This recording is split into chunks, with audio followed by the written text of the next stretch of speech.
Hello and welcome to another GCSE Elizabethan England video tutorial.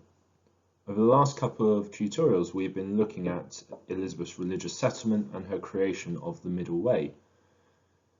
With any form of compromise there would be groups that would be upset, and our focus in today's lesson is to look at the Puritans and how serious a challenge did Elizabeth face from them.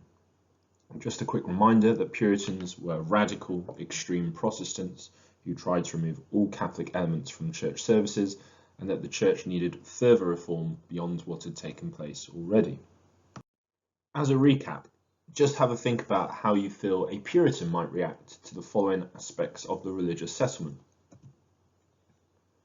So, with Elizabeth becoming Queen, England became officially Protestant once more. They would view this as a positive experience, a godly position.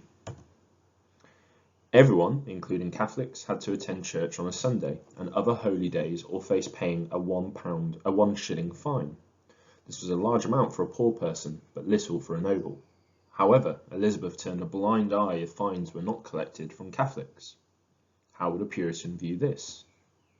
They would view this as Catholic poison, the work of the Antichrist, of course. Bread and wine were still taken in services, but the meaning of this was left deliberately open. How would a Puritan view this? They would view this as a fudge. Transubstantiation, the idea that the bread and wine literally transformed into the body and blood of Christ, was a Catholic idea.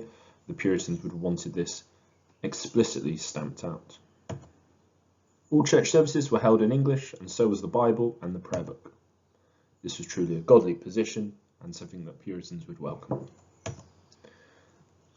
Some ornaments and decorations were still allowed in churches. Priests still wore quite fine vestments. How would a Puritan view this? Catholic poison. Puritans did not like the decorative elements of the church service. In today's task, we're going to weigh up how serious a challenge Elizabeth faced from the Puritans, creating a table of how strong they were or how weak they were, judging them by how they were organised and where their origins lay, the actions they took in Elizabeth's time, and how they were dealt with by Elizabeth and other organisations. So, who were the Puritans? Puritans were Protestants who were unwilling to compromise in how their faith was practiced. They had been influenced by more extreme Protestants in Europe, like John Calvin in Geneva, and argued for the removal of all Catholic elements from the English Church. Puritans hoped that Elizabeth would bring about the England they had dreamed of. Elizabeth's church settlement was a huge disappointment to them. There were some within the Puritan movement who wanted to get rid of the Church of England completely and start over. These groups were known as separatists. The Puritans did find support from high-profile members of Elizabeth's court. These included people like Robert Dudley and her spymaster, Sir Francis Walsingham. Puritanism as an organisation was strongest in the universities and seemed to be concentrated in the southeast of England, specifically London, where literacy rates were high. However, this meant Puritanism could not become a widespread movement, while literacy rates, the ability of the society to read and write, remained relatively low. Pause the video for a moment and judge for yourself whether the organisation of the Puritans was one of strength or one of weakness. So how serious was the challenge that Elizabeth faced from the Puritans in terms of its organisation? Well, its strengths was it had high-profile members of Elizabeth's court supporting it. It had been influenced by continental support. You could contest it has a strong regional power base and the support of universities. However, in terms of weaknesses, this was not a united movement. There were different shades of Puritanism and ones that wanted an even more extreme change to the religious service. This was a new movement in England. There was no pre-existing base like the Catholics would have had, especially with Mary's attempt to restore Catholicism prior to Elizabeth becoming Queen. And finally, this wasn't a widespread movement. It did not have a popular root with mainstream members of English society who are unable to overcome the literacy issue barriers. So what did the Puritans do? The Puritans tried to persuade Elizabeth to make changes. Between 1559 and 1563, they pushed for the removal of Catholic practices such as holy days, organ music, and making the sign of the cross. Puritans were known for their printing of pamphlets.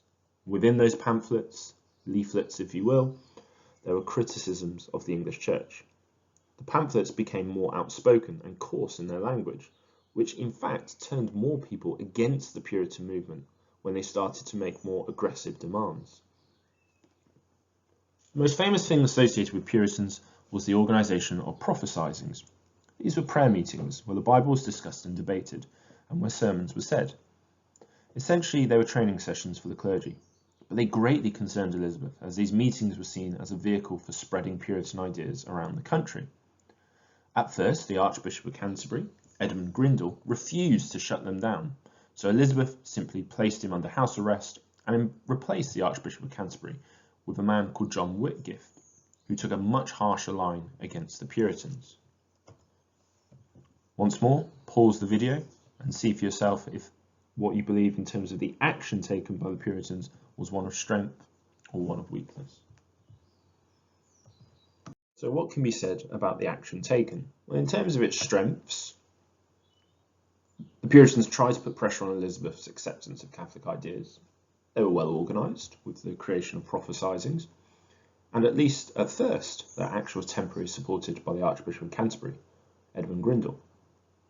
However, pamphlets could only target literate members of society, and actually many of those were pushed away from the cause by the coarse language on show in these pamphlets. Elizabeth removed supporters and silenced the prophesyings by simply changing over the Archbishop of Canterbury.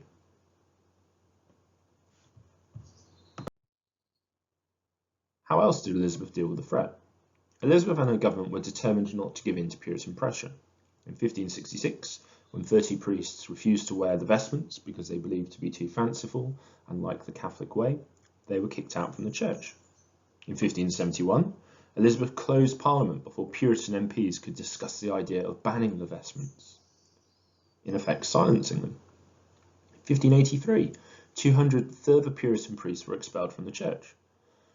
A particularly good case study is the Puritan named John Stubbs.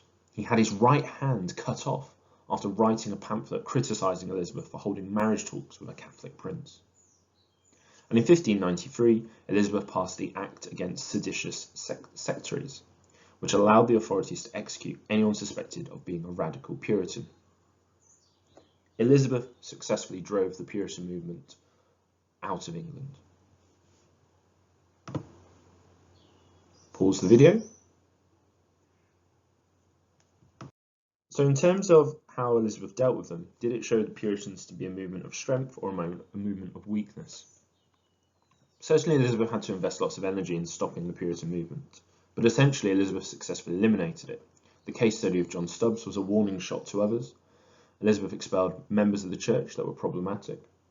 And finally, many of the Puritans decided that their best course of action was to set sail for the New World and set up their own colonies. So, overall, do you think the Puritan challenge to Elizabeth was minimal, limited, considerable, or major? Write down your response to this. So our final thoughts on Puritanism in Elizabethan times. Elizabeth seems to have successfully dealt with the issue of the Puritans, with many seeking to set up their own church abroad in the English settlements in the New World. Despite their efforts, the Puritan movement was not as dangerous as it might have first appeared, not backed by European support, or the pre-existing traditional base that Catholicism would benefit from. And in our next video tutorial, we'll look at the Catholic threat to the Elizabethan religious settlement. Thanks for watching.